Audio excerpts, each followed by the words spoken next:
শিক্ষিকার বদলির প্রতিবাদে খোয়াই আগরতলা জাতীয় সড়ক অবরোধ করল ছাত্রছাত্রীরা। ঘটনা খোয়াই বাইজালবাড়ি থানার অন্তর্গত বাইজালবাড়ি এলাকায়। বিদ্যালয় পরিদর্শন আগেই বলেছিলেন এই স্কুলের শিক্ষিকাকে বদলি করা হবে না, কিন্তু জেলা শিক্ষা আধিকারিক নাকি জানিয়ে দিয়েছেন ওই শিক্ষিকাকে বদলি করতেই হবে।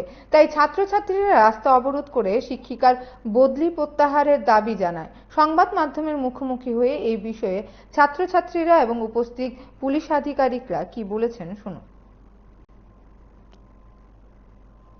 আমরা ডিমান্ডলে আগে আইএসআর আই গেছিল আর কি, আমরা কইছিল নিলম নেমলে বললি দিত না পাইয়া, আজকে ডিও স্যার আছে কইছে যে যেমনে হলো এর দিও লাগবো পাইয়া, মানে বললি আর কি। আমরা ওই সময় আইএসআর কইতে গেছে সই দিয়া গেছে আমরা রে যাইতো না, স্কুলে থাকবো, এখন কইতাছে এখন যাইবো পাইয়া। আমরা এখানে টিচারও কম, এটার মধ্যে আমরা বদলি দিতেছে। কতজন শিক্ষক বদলি পাইতেছে এখান থেকে? আমরা এখানে 3-4 জন লাগে কইতাছে। শিক্ষকের স্বল্পতা আছে। তোমাদের এখন কার কাছে দাবি? এটা আইএসআর ই করবো, কার কাছে জানাইছো এটা? আমরা ডিএম স্যারের কাছে আছে।